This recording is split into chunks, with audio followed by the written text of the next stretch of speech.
Nunot sa nagpadayong krisis nga atong nasinati di lang dinhi sa atong nasod kundi lakip na sa tibuok kalibutan, pipila ka mga basic necessities ang labing naapektaran. Usa na niini ang kakuwangan sa supply sa krudo.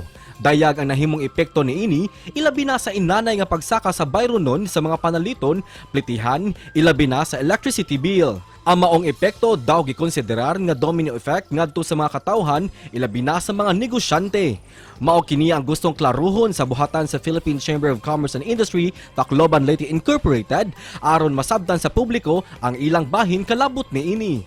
Busa karong buntaga, dungantang makisayod kabahin niini pinaagi sa ilang labaw nga si Eugene Tan, dinhilang sa GMA Regional TV Live.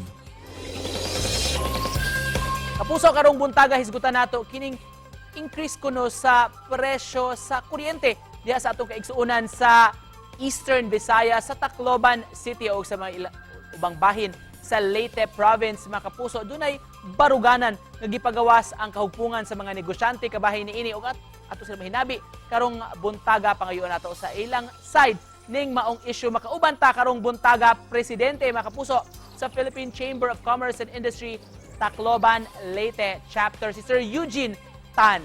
Mayong buntag o maupay na aga ka inyo diha. Sir Eugene, kumusta ka karong buntaga, sir? Welcome sa programa. Maayog buntag, Sir Nico, ug sa atong mga taga Cebu, mga kapuso ug mga taga Cebu ug diri pod sa Leyte. Maayog buntag sa atong tanan. Salamat pod kining higayon nga kitagaan ta kining higayon nga makahatag tag gamay nga impormasyon bahin kining pagtaas sa ato singil sa kuryente. Thank you so much for joining us this morning, Sir Eugene. Of course, man hisgutan karon kamo sa PCCI Tacloban Leyte Chapter ipagawas mo og board resolution sa matod pa excessive nga rates. Ngano ni pagawas man ang chamber ni ining resolution, sir?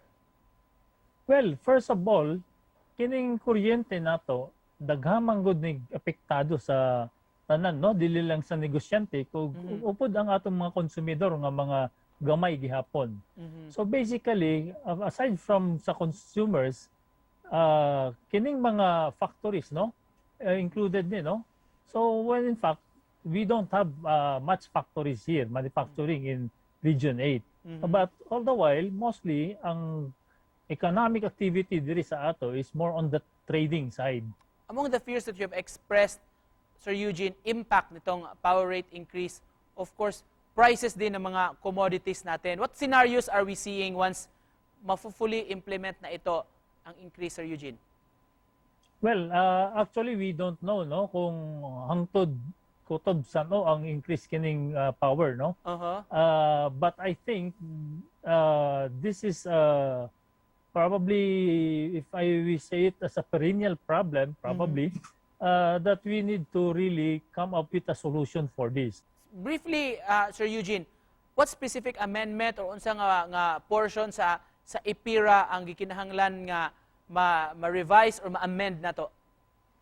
Well, probably I cannot articulate the specific amendments, no, for this IPIRA law, but in general, actually, based on our investigations also and our interviews with the several cooperatives, really the power generators are not regulated with this IPIRA law.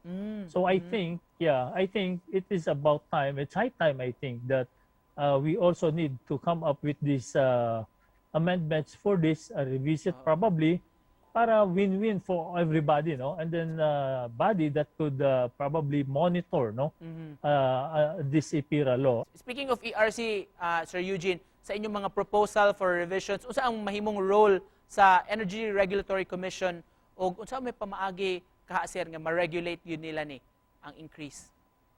Well, first of all, they need a lawmaker, no, to sponsor, no, to revisit, since this is already a Republic Act. This is into a law, no? So any amendments should pass into Congress. So probably ang Congress good ang especially probably the one who will sponsor this is the Committee on Energy. So may pinaka-importante sa karon. So after that probably, well, diha na sila magbutang kung unsay mga provision. Sir, very briefly lang, Sir Eugene, pasensya kayo kay more limited po ang time. Sir, kumusta ang atong business climate karon diha sa Eastern Visayas? Kumusta man road to recovery na? Yeah, mostly of the business na to dere, lately it's a little bit hinay-hinay nagyapon, no? But not 100% probably, but definitely ang importante is we don't lose hope. So diretso ang ato adlaw-adlaw nga negosyo. Sir, just to close this conversation, Sir Eugene, may message nimo sa mga nagtan-aw nato with regards to this issue sa power, sa inyo dihang panawagan gikan sa business sector, yung message sa atong mga kapuso, sir. Well, sa una tanan, no, I would like to really thank, no, for this opportunity, Sir Nico, for giving us the opportunity, no. Nakaabot taog Cebu, no, bisa na sa Tacloban. Of course, ang management sa GMA Regional TV Live, thank you kaayo. And of course, sa atong mga kasi nato ka mga taga-Bisaya, no, so I think siguro it's about time na magtinabangay taan eh. We really need to be vigilant regarding these power situations that we have. Thank you so much for this interview this morning, sir, and we learned a lot from you. Daghan kayong salamat o good luck sa atong mga negosyante o mga kaigsuon ng mga kapuso diha sa Tacloban o sa Leyte Province. Mga kapuso, presidente sa PCCI Tacloban Leyte Chapter si Sir Eugene Tan. Thank you, Sir Eugene. Thank you very much.